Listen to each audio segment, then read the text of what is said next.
बोलिए प्रेम से श्री सद्गुरु महाराज की जय। श्री सद्गुरु महाराज की जय। श्री सद्गुरु महाराज की जय।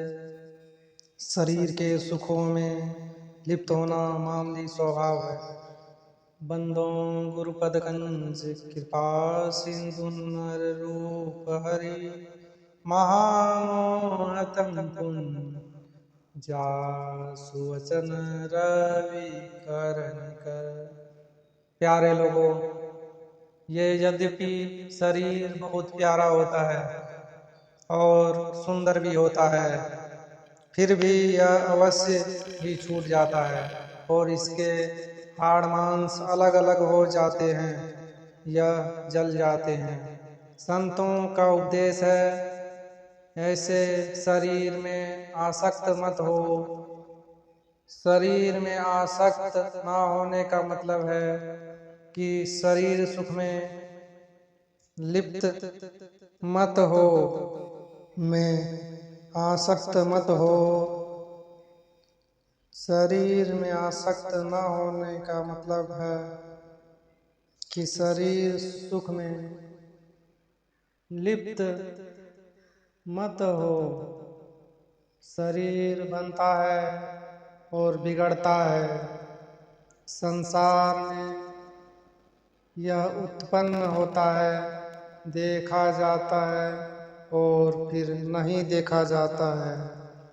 अंतकाल फल प्रत्यक्ष देखते हैं। यह सड़ जाता है, इसके टुकड़े टुकड़े हो जाते हैं।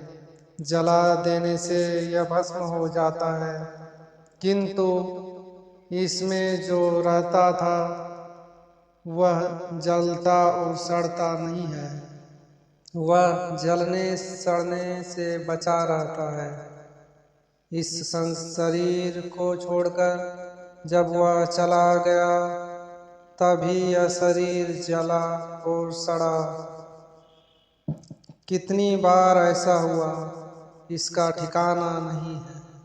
बहुत जन्मों से जीवात्मा शरीर को पहनती हुई चली आ रही है।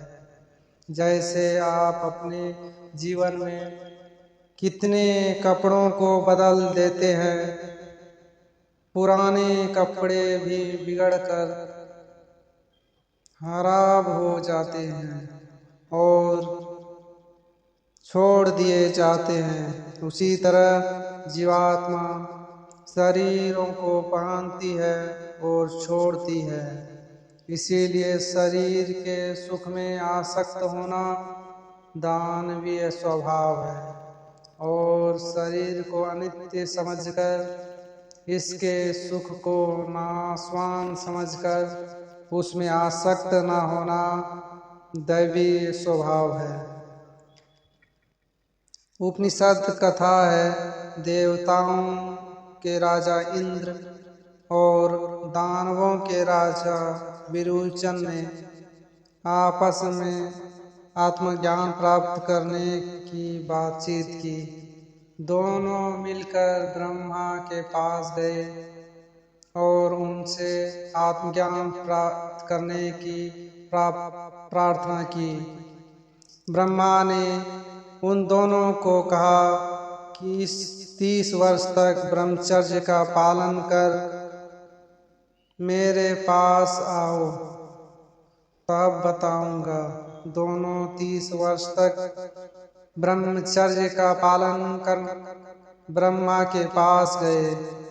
ब्रह्मा ने कहा, तुम्हारे पास पहनने के जितने वस्त्र आभूषण हैं, पहन कर आओ और जल में अपने अपने रूप को देखो। जल में उन दोनों ने अपने अपने रूप को देखा। ब्रह्मा ने कहा, पानी में जो रूप देखते हो वही ब्रह्म है। बहस करने का साहस नहीं हुआ। जो कहा गया उसे सुन लिया गया। ना कुछ कहने की युक्ति भी आई। दोनों चले गए। विलोचन दानव था। उसने समझा शरीर ही आत्मा है। खूब खाओ पियो और इसी के विलास में रहो। इंद्र ने सोचा, पितामह ने इस शरीर की छाया को आत्मा बताया। यदि यह शरीर में हाथ टूट जाए तो छाया में भी हाथ टूटा हुआ मालूम होगा। रूप जैसा बनाएंगे वैसे छाया देखने में आएगी। ब्रह्म या आत्मा के बहुत रूप हो जाएंगे। ऐसा विचार कर वे लौटकर ब्रह्मा के पास गए और बोले, मुझे संदेह है। अपना संदेह प्रकट करने के बाद ब्रह्मा ने उन्हें 30 वर्ष तक ब्रह्मचर्य पालन करने का, दूसरे 30 वर्षों तक ब्रह्मचर्य पालन करने का उपदेश दिया। इंद्र पुनः ब्रह्मा के पास गए। ब्रह्मा ने कहा, आँख में सबका चित्र देखा जाता है, वही आत्मा या ब्रह्म है। फिर इंद्र ने विचार किया, यदि आँख फूट जाए तो उसमें कुछ भी नहीं दिखाई पड़ता है, फिर तो वही बात हुई। यह सोचकर इंद्र ब्रह्मा के पास लौटे और उन्होंने फिर अपना संदेह प्रकट किया। पुनः ब्रह्मा ने कहा, 30 वर्ष तक फिर ब्रह्मचर्य पालन करके आओ। इंद्र फिर 30 वर्ष के बाद ब्रह्मा के पास उपस्थित हुए। तब ब्रह्मा ने कहा, तुम्हारे शरीर में जो छाया है वही आत्मा है। फिर इंद्र को संदेह हुआ। वह पुनः लौटा और ब्रह्मा से अपना संदेह प्रकट किया। ब्रह्मा ने पुनः 5 वर्ष ब्रह्मचर्य पालन करने का उपदेश दिया। 5 वर्ष ब्रह्मचर्य पालन कर इंद्र ब्रह्मा के पास गए। तब ब्रह्मा ने कहा, आत्मा शरीर नहीं है, शरीर में जो रहता है वही आत्मा है। ब्रह्म ज्ञान का उपदेश दिया। शरीर के सुखों में लिप्त होना दानवीय स्वभाव है। जो शरीर सुखों के भोग में नहीं फंसता, दुखों को सहता है, वह दैविक स्वभाव का है। आप लोगों को क्या चाहिए? दानवीय बुद्धि की प्रशंसा नहीं की जाती, समूह को दैविक बुद्धि चाहिए। उपयुक्त कथा से सब लोगों को जानना चाहिए कि आत्म तत्व क्या है। केलो उपनिषद खंड 1 में है, यन्मनसा नमन्ते नाउर्मनोमतं तदेव ब्रह्मतत्त्वविदिति निदं यदुपासते। अर्थात मनुष्य मन से जो नहीं जाना जाता और जो आपके पास में है, यानी जिसका ज्ञान इंद्रियों से होता है, वह ब्रह्म नहीं है। साधारणतः हम इंद्रियों से जिसे हम नहीं जानते उसके लिए कहते हैं वह नहीं है। जैसे वायु में अनेक पदार्थ मिले हैं, किंतु इस आँख से नहीं देख सकते, यंत्र से देख सकते हैं। घर में खिड़की या छिद्र होकर सूर्य की रोशनी आती है तो उसमें बहुत टुकड़े देखने में आते हैं, किंतु युक्ति और यंत्र से नहीं देख पाते।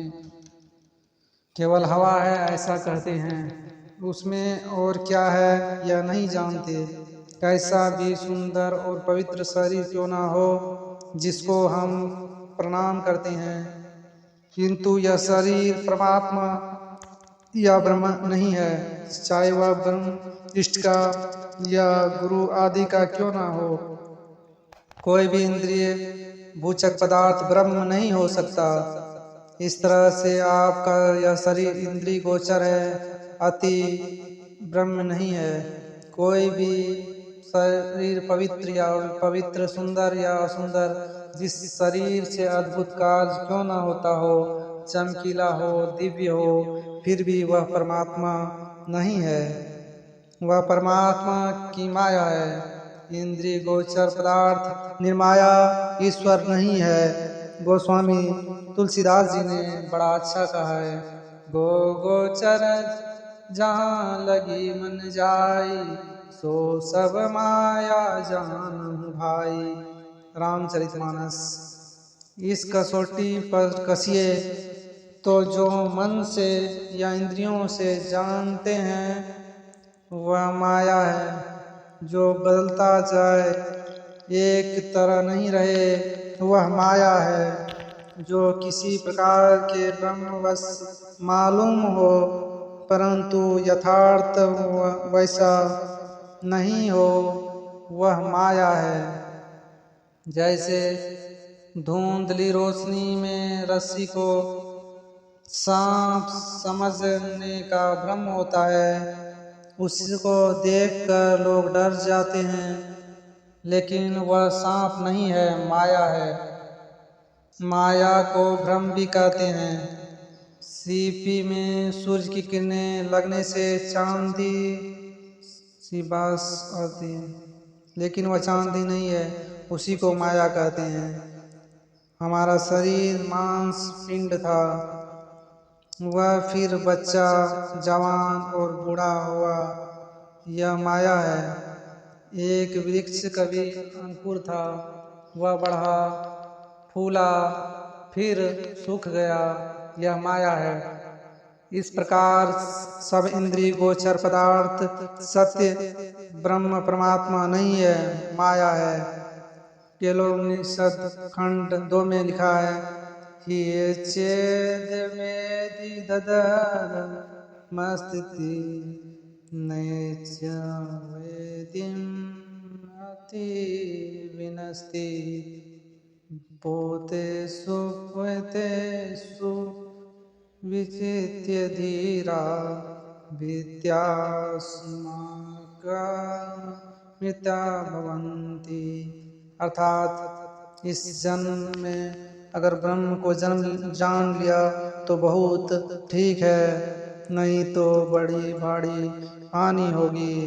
बुद्धिमान लोगों से समस्त प्राणियों में उपलब्ध करके इस लोक से जाकर मरकर अमर हो जाते हैं। जानना 2 तरह से होता है, एक जाना है परंतु पहचाना नहीं है, यह परोक्ष ज्ञान है। जिसको पहचान कर जाना है वह अपरोक्ष ज्ञान है। जिसको परमात्मा का अपरोक्ष कुछ भी ज्ञान नहीं हुआ, उसके लिए बहुत बड़ी हानि भी। परोक्ष ज्ञान भी मनुष्य को ही होता है, बैल, कुत्ते आदि अन्य शरीरधारी को नहीं। जो मनुष्य परोक्ष ज्ञान भी प्राप्त करके मर गया है, वो तो उसके लिए भी उतना अच्छा नहीं है, किंतु उसका जन्म होगा तो मनुष्य योनि में ही होगा, क्योंकि ब्रह्म संबंधी परोक्ष ज्ञान के संस्कार को धारण करने और बढ़ाने वाला और दूसरा शरीर नहीं है।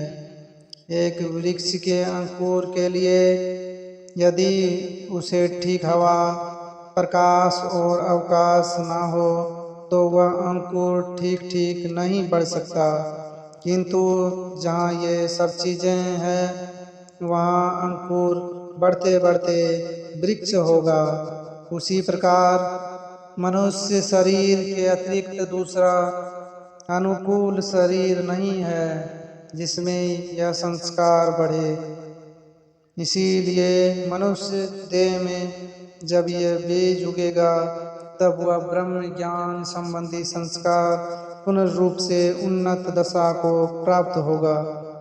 तब इसको कुल और मूल की अपेक्षा नहीं होगी। मैंने हरिजन मेहतर को संभवतः 1910 ईस्वी में छपरा शहर में देखा था, जिसका नाम था बलदास। उनको सत्संग सुनने का बड़ा अच्छा शौक था। वे मांस, मछली तथा मदिरा का सेवन नहीं करते थे। उन्होंने अपने टोले को सुधार दिया था। वे जगजीवन साहब के पंथ के महंत सियाराम दास जी के शिष्य थे। वे अपने टोले भर को पवित्र किए हुए थे। उस टोले में एक सत्संग भी घर था। उस टोले के सभी हरिजन सत्संग करते थे। एक बार श्री तबलदास जी ने 2 बड़े विद्वान सन्यासियों से आत्मज्ञान दान के लिए प्रार्थना की थी। उनको श्री तबलदास जी हाथ में झाड़ू लिए देखकर उनमें तर जानकर दोनों सन्यासियों ने आश्चर्यचकित होकर पूछा, क्या तुम आत्मज्ञान समझ सकोगे? दास जी ने कहा, यदि सरकार समझा दीजिएगा तो मैं समझ सकूंगा। सन्यासियों ने कहा, इस विषय में कभी कुछ सुना है? तबलदास जी ने कहा, हाँ सुना हूँ। श्री गुरु जी के सत्संग में थोड़ा सुना हूँ। सन्यासियों ने कहा, हम लोगों को ज्ञात नहीं था कि तुम लोगों में भी इस ज्ञान की खोज है। अच्छा, हम लोग अभी अमेरिका जा रहे हैं। लौट आने पर तुम लोगों के दर्जों के लोगों में प्रचार करेंगे। अभी तुम अपने गुरु के सत्संग में सुनो और समझो। ईश्वर संबंधी ज्ञान के लिए जात पाती कोई विशेषता नहीं है। मनुष्य जाति के किसी भी कुल के शरीर में आने पर उस ज्ञान का संस्कार मिटता नहीं है। भक्ति बीज बिन से नहीं आय पड़े जो चोल, कंचन जो विष्ठा पड़े घटे नता को मोल। कबीर साहब की वाणी है। यह ज्ञान जब किसी जन्म में आरंभ हो जाता है तो उस ज्ञान को धारण करने और बढ़ाने के लिए पुनः पुनः मनुष्य शरीर होता है। मनुष्य शरीर के अतिरिक्त कोई दूसरा शरीर इसको धारण नहीं कर सकती है और करने वाला नहीं है। जो परोक्ष आत्मज्ञान ब्रह्म ईश्वर ज्ञान में रत रहता है, वह बारंबार मनुष्य शरीर पाते हुए एक दिन अपरोक्ष ज्ञान भी प्राप्त कर लेता है। तब उसका काम समाप्त हो जाता है। वह संसार में नहीं लौटता, उसको मोक्ष हो जाता है। आत्मज्ञान से भी न केवल शरीर ज्ञान में रहने के कारण पशु वृत्ति रहती है, इसलिए वह पशु योनि में जन्म लेता है। जो श्रवण मनन द्वारा परोक्ष तथा निधिध्यास और अनुभव ज्ञान द्वारा अपरोक्ष ज्ञान नहीं प्राप्त करता है, उसको मरने पर मुक्ति होगी इसका विश्वास नहीं करना चाहिए। जीवन काल की मुक्ति कोई संत लोग मुक्ति मानते हैं। कोई कितना भी वेद वाक्य जानता हो, वेद का कितना भी ज्ञान कंठस्थ हो, स्मरण शक्ति विशेष हो, परंतु इसे ब्रह्म को नहीं प्राप्त कर सकता। जिनको सांसारिक चाहना नहीं है, केवल परमात्मा प्राप्ति जिनको चाहना है, वह परमात्मा को प्रत्यक्ष पाता है। जानना चाहिए, आत्मा से ही परमात्मा का ज्ञान होता है। आँख से कोई शब्द को नहीं सुनता तथा कान से कोई रूप नहीं देखता। उसी तरह एक चेतन आत्मा के सिवाय और किसी से ब्रह्म को ग्रहण नहीं किया जा सकता। एक एक इंद्रिय के लिए एक एक विषय है, उसी भांति चेतन आत्मा का विषय परमात्मा है। मनुष्य का काम प्रस्ताव करना है तथा संकल्प विकल्प करना है। मन संकल्प विकल्प उसका करता है जिसको उसने कभी देखा सुना नहीं, जिससे और जिसके संबंध में कभी कुछ देखा सुना नहीं, उस चीज का संकल्प विकल्प नहीं करता। भ्रमवश रस्सी में सांप का देखना तब हो सकता है जब पहले सांप को देखा हो। पहले सांप नहीं देखा हो तो सर्प होने का भ्रम नहीं हो सकता। आप इंद्रिय से काम करते हैं, मन से काम करते हैं, उनमें आप रहते हैं, तब आप इंद्रियां और मन काम करता है। किंतु आपका निज काम क्या है? वह अपना निज काम ईश्वर या ब्रह्म की पहचान। किंतु शरीर और इंद्रियों को पहनकर आपका निज काम नहीं होगा। सब ख्याल छूटकर केवल परमात्म दर्शन की लालसा जिसमें है, उनके मन और बुद्धि का काम छूट जाता है और उनका उपयुक्त निज काम तभी होता है। मन बुद्धि से छूटने के लिए अंदर अंदर अंदर चलना होता है। मन बुद्धि के अंदर ब्रह्म है, किंतु उसे पहचान नहीं सकते। उस ब्रह्म को जना देने के लिए और उसकी प्राप्ति का उपाय बताने के लिए सत्संग का प्रचार है, केवल कथा कहने के लिए नहीं। फिर मैं इसके आवश्यकता नहीं समझता किसमें योग्यता है या नहीं। तोता पक्षी होते हुए भी मनुष्य की भाषा राम राम बोलता है। उसी प्रकार सत्संग में सुनते सुनते अयोग्यों में वे योग्यता आ जाती है। लोग कहते हैं जिसको योग्यता नहीं, उसे इस ज्ञान को प्राप्त करने का कोई उद्देश्य नहीं है। लेकिन जिसे योग्यता नहीं, उसकी योग्यता को कौन बतावेगा? आप अयोग्यों को योग्य बना दीजिए।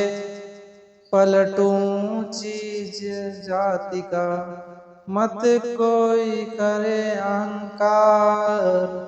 साहब के दरबार में केवल भक्ति प्यार। श्री सद्गुरु महाराज की जय।